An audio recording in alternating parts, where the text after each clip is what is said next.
Dan yang keempat, kerjasama salah satu pihak dengan eksternal tidak diketahui rekanan.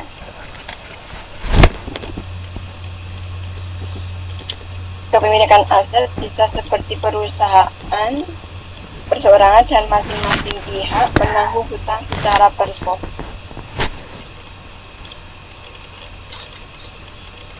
Kesepakatan kerjasama yang perlu dibuat, yaitu kesepakatan mengenai persentase kepemilikan setiap pihak, 2 pembagian keuntungan dan kerugian, atau pengakhiran persekutuan.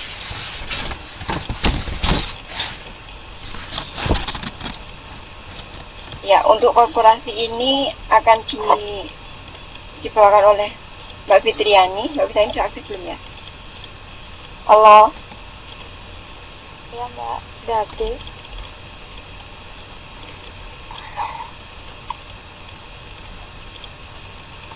Assalamualaikum warahmatullahi wabarakatuh. Waalaikumsalam. Saya Fitriani akan melanjutkan presentasi mengenai bab korporasi. Korporasi, pertama pengertian dari korporasi.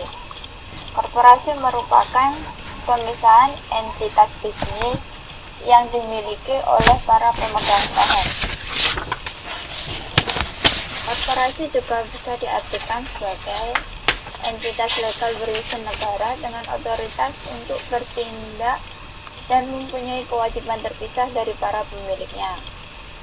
Yang ketiga, korporasi juga bisa disebut korporasi menunjukkan berbagai karakteristik seperti status hukum sebagai satu entitas, hak dan kewajiban serta jangkauan. Tanggung jawab yang dimiliki hanya sebesar modal yang diinvestasikan. Pengelolaan korporasi oleh Dewan Direktur, Board of Directors. Lanjut Pak. Keunggulan dari korporasi. Yang pertama, adanya keterbatasan tanggung jawab, yaitu sebesar modal ditanamkan, aset personal pelaku bisnis terpisah dari aset korporasi.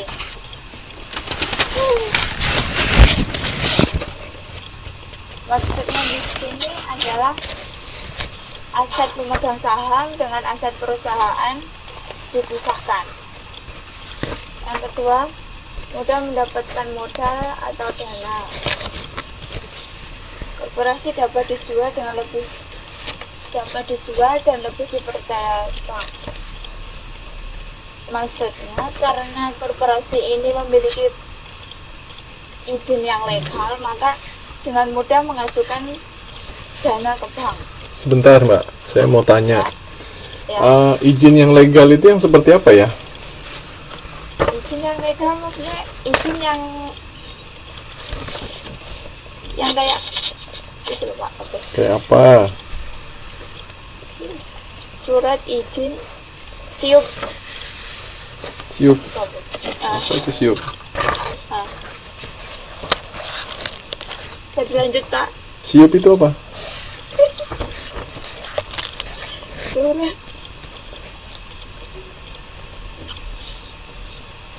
ini. Apa izin yang legal itu apa?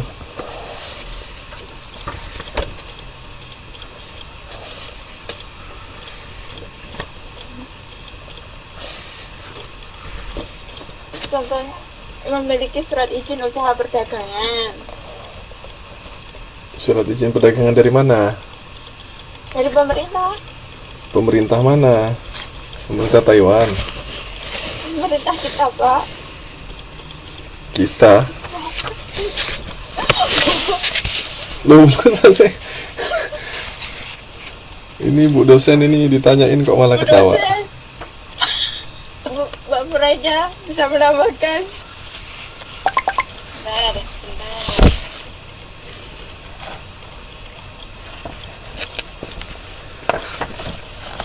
Boleh, silakan Mbak Furaida.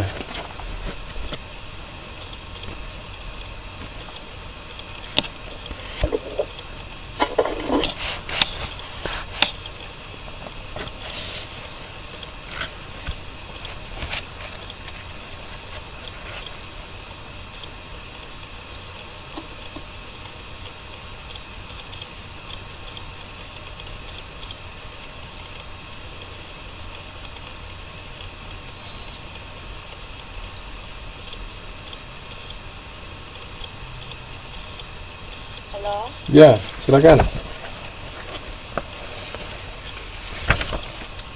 Mbak Frida jadi menjelaskan. Oke. Ya udah, saya Pak, ya udah ketemu. Apa? Surat izin usaha perdagangan dikeluarkan instansi pemerintah melalui Dinas Perindustrian dan Perdagangan di wilayah sesuai domisili perusahaan. Oke, lanjut. Yang ketiga, mempunyai kesempatan meningkatkan jumlah dana untuk pengembangan peralatan dan fasilitas serta mendatangkan asli. Itu penjelasannya apa tuh, Mbak? Ya, sebentar Pak. Karena dalam pengajuan dananya sangat mudah. Jadi jika ingin melakukan pengembangan usaha ataupun melakukan penelitian,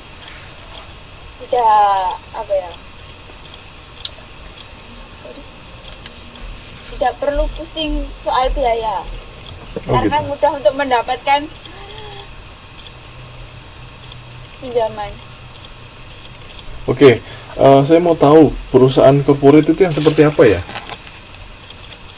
Sebentar ya Pak. Ini error keluar.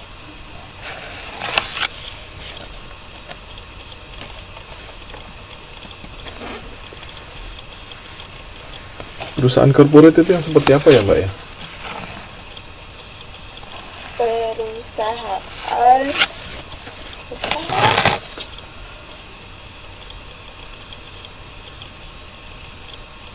Perusahaan yang legal berizin negara dengan otoritas untuk bertindak mempunyai kewajiban terpisah dari para pemiliknya. Bukan, contohnya. Saya mau contohnya.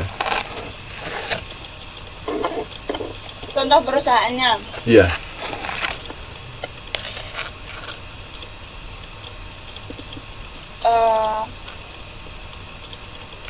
PT Smart Tbk juga bisa disebut sebagai korporasi. Oke, lanjut.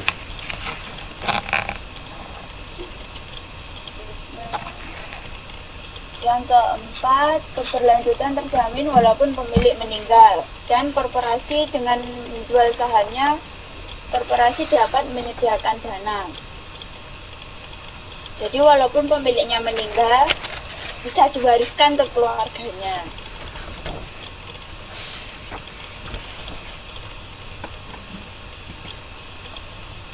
Saham bisa dijual untuk mencairkan dana jika kekurangan dana. Yang kelima, perubahan kepemilikan dengan cara menjual saham. Jika saham dijual kepada pihak kedua, maka nama pemilik menjadi nama pihak kedua. Yang keenam, pemisahan pemilik dan pengelola. Pemilik di sini adalah pemegang saham dan pengelola adalah dewan direksi. Jadi pemisahan pemilik saham dan direksi itu dipisah. Kelemahannya, yang pertama, proses legal dan syarat lain yang kompleks, peraturan sangat ketat. Ini proses yang peraturan sangat ketat dalam pengajuan surat izin tadi. Yang kedua, perhitungan pajak ganda, yaitu pajak keuntungan perusahaan dan juga keuntungan pemegang saham. Jadi bayar pajak keuntungan sendiri dan pajak keuntungan pemegang saham juga sendiri. Yang ketiga, ukuran korporasi yang sangat besar sehingga tidak fleksibel menghadapi perubahan pasar. Karena terlalu